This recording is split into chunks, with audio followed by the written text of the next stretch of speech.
Okay, so this is establish and confirm the counselling relationship and apply specialist interpersonal and counselling interview skills. Assessment 1.2 with Josephine, role play. Okay. Good morning, Josephine. Thanks for coming in today. You seem cheerful today, which is great. I really value the sessions that we have together. How are you feeling this morning? Hi, Nat. Yeah, that's right. I'm actually feeling great. Mum and Dad have been really nice to me lately. Nicer than ever, actually. Wow. So your mum and dad have been nicer than ever towards you. Yeah. That is wonderful. Josephine, before we start, as I mentioned in our previous sessions, that this space is a non-judgmental space and a place where everything you tell me stays between you and I. This is called confidentiality, bit of a tongue twister for myself. And I can only breach this confidentiality if you tell me that you have hurt someone or hurt yourself, or you're thinking about breaking the law, or if you have broken the law in the past, then I'm going to have to pass that information on, okay? Yeah, okay, that makes sense. Yep. Yeah. Okay, great. So I really want you to feel comfortable in this environment. It's important you feel safe here. I have a duty of care to ensure your welfare is of utmost importance, okay? Yeah, I do. Thanks, Natalie. Okay, great. Now, Josephine, if ever during our session you need some time to reflect on what we're talking about, or if you have any questions, please don't hesitate to ask me, especially if you're unsure about anything that we're discussing. And I may encourage you to repeat some things, repeat back to me just so I know that you understand me and that we're on the same level. Yeah, okay.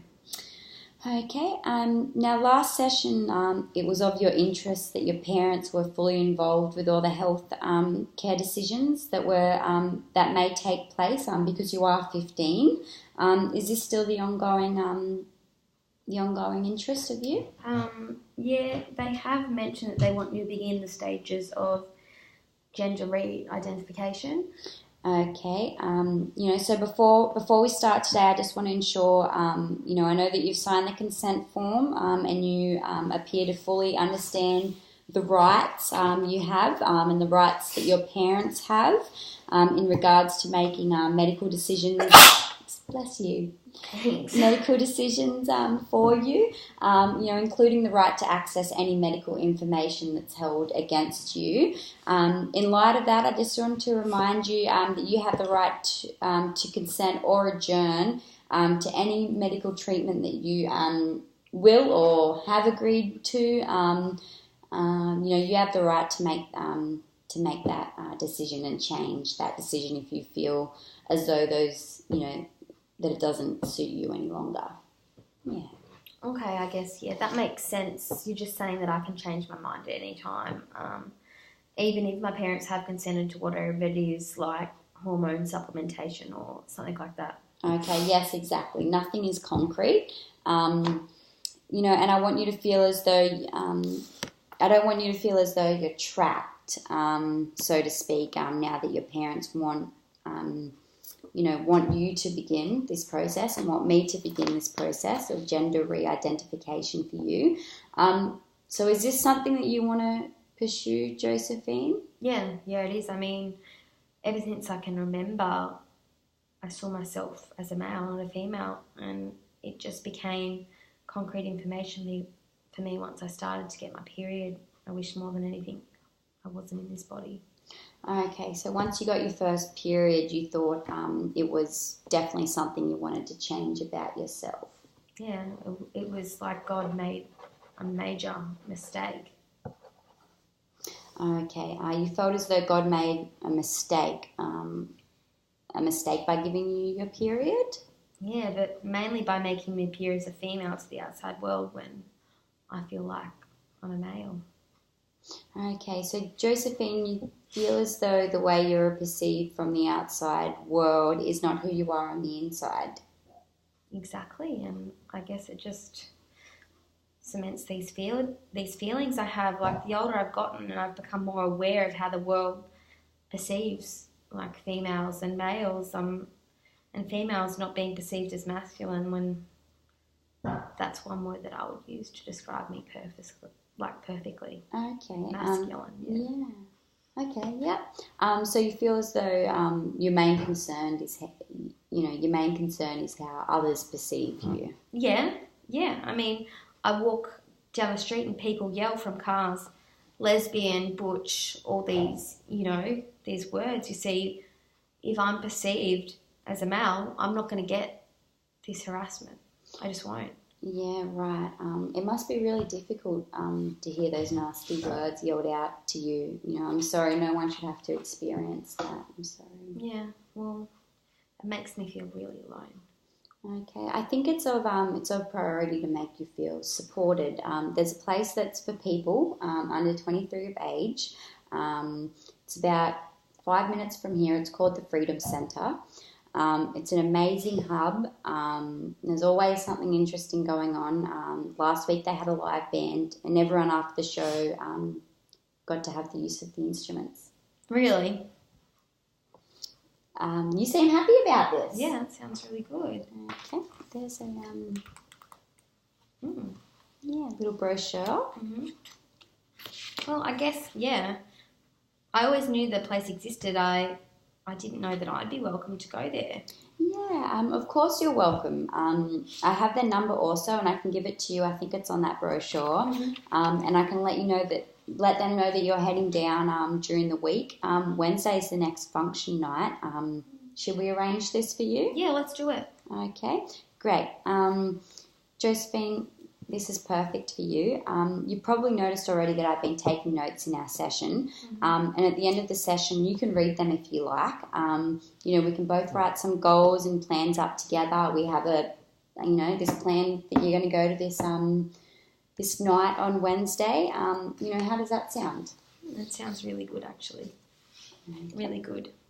Great. So you mentioned last session that you've been having some problems at school.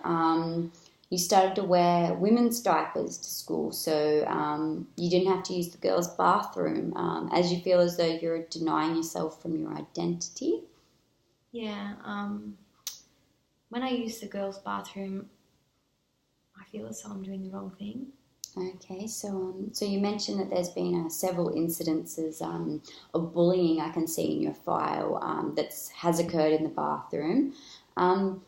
Just a question, do you think these are linked? I'm only asking this because I saw you use the bathroom outside today and you use the female bathroom.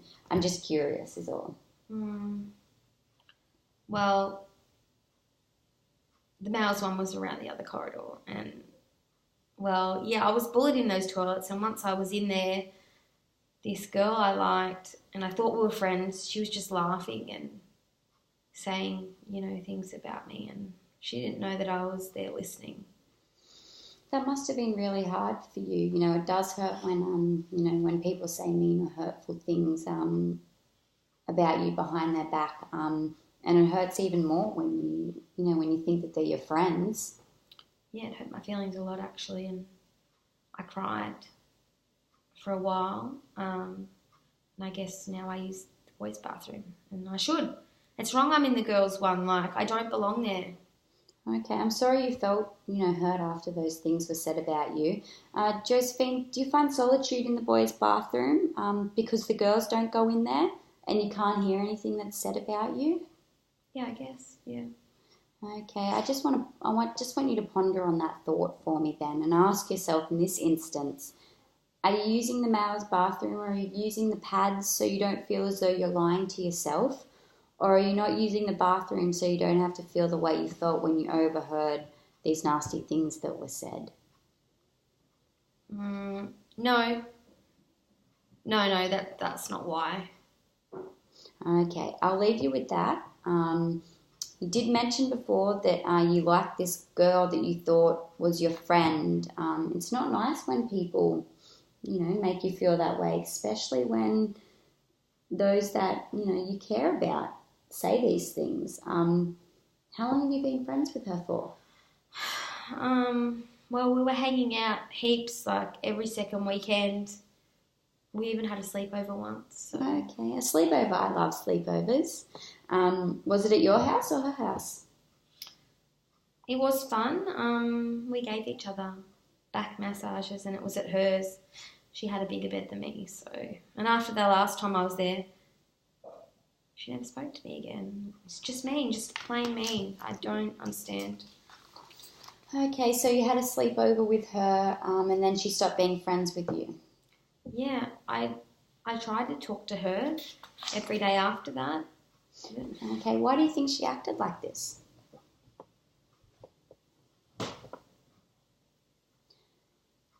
That must have confused you, Josephine. Why do you think she stopped talking to you?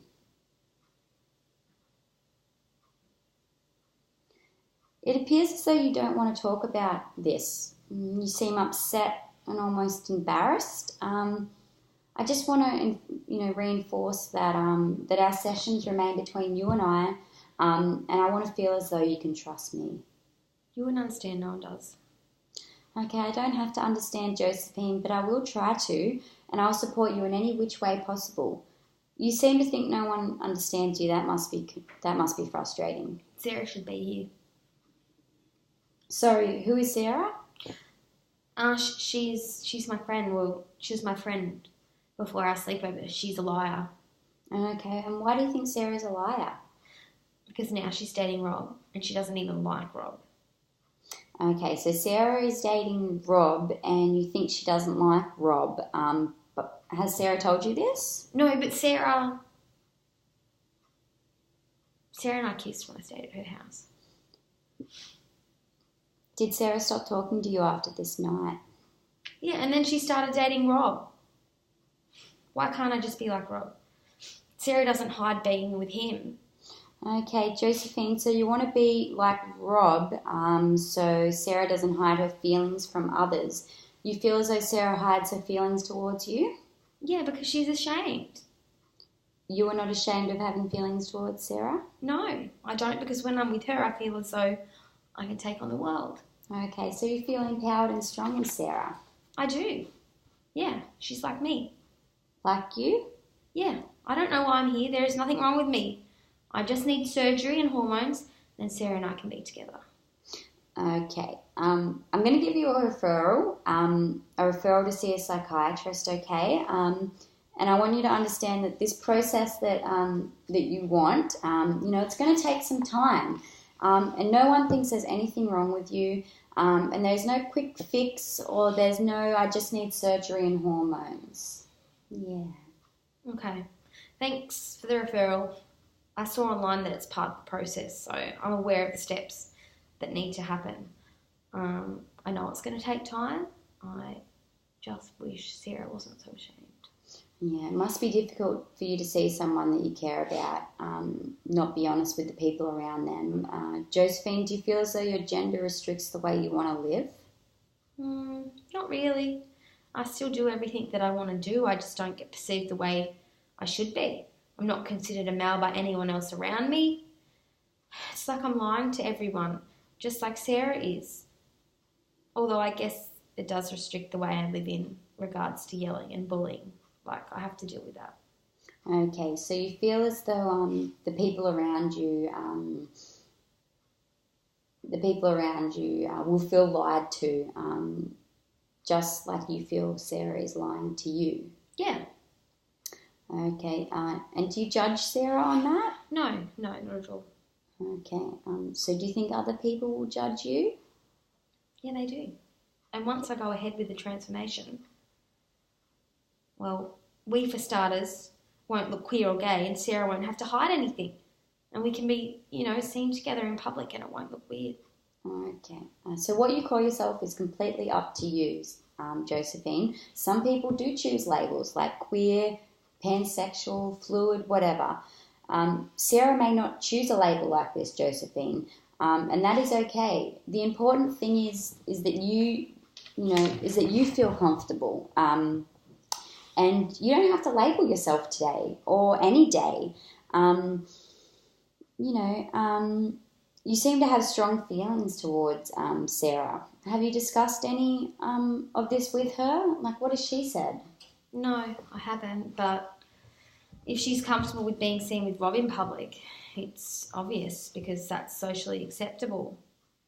So once I'm more like Rob, I mean, she'll be able to come with me in public and we can hold hands and kiss and, do normal stuff. Yeah, okay. So it's important that, we recognise that, we are all different. And there are things that are right for us that are not necessarily right for someone else. And unfortunately, not everyone has this outlook.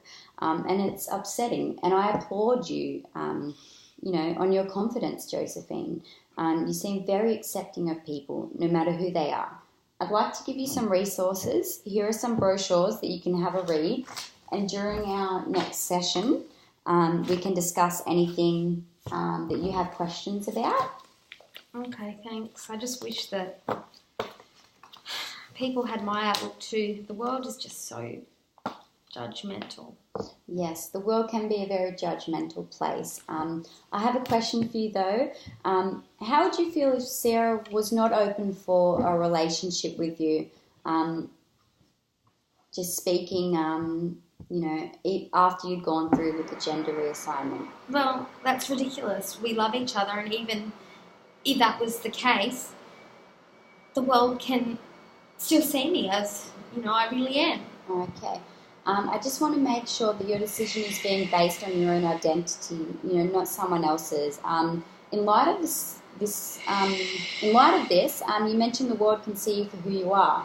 Are you aware that the Australian government recognises individuals, and they may identify and be recognised within the community as a gender other than the sex that they were assigned to at birth? Or during infancy, or as a gender which is not exclusively male or female. This should be recognised and reflected in your own personal records held by the Australian government departments and agencies.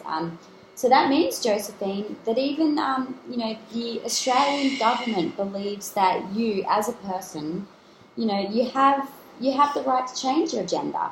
And in your case, Josephine, you can present yourself to the world as being a boy, and that is okay, and you won't be breaking the law or doing anything wrong by doing this.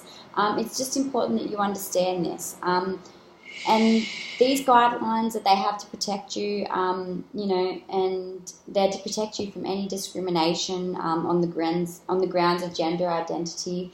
So it's amazing stuff.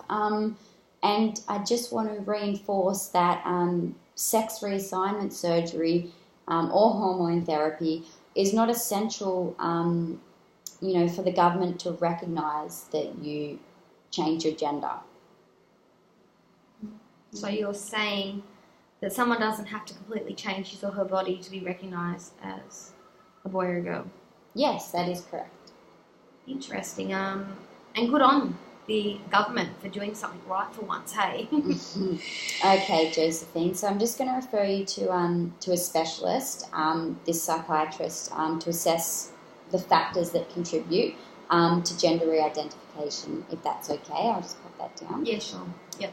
Okay. So she's just going to, ensure that you fully understand the gravity and complexity of the gender reassignment, and ensure that you have the ability to understand and rationalise the health proposal, and she'll just talk more in depth to you about other, relevant options, which will also involve discussing consequences, risks, implications, while diving into emotional impact as well that this decision may have on you, and also making sure that you're acting freely. To attend these health meetings and you're able to make your own decisions. Yeah. I read about that. They're going to make sure I'm working with them, not against them, tick their boxes to make sure I'm physically healthy, I'm able to manage my own treatment responsibly and safely and, clear me of any mental illness. Yeah. Okay. I read up on it. Okay, you seem to have done your homework. Yeah, it's something I've been thinking about, obviously, for a while now. Yeah. Yeah. Okay, so we're going to have to wrap that up today, and I'll get in contact with the Freedom Centre, and you can head over there now if you have the afternoon free. You've got their brochures, Yep. And I will get the receptionist to print out the referral for you for the specialist, and I'll see you next week. Okay, thanks for today. Thanks, Nat. Okay, cool.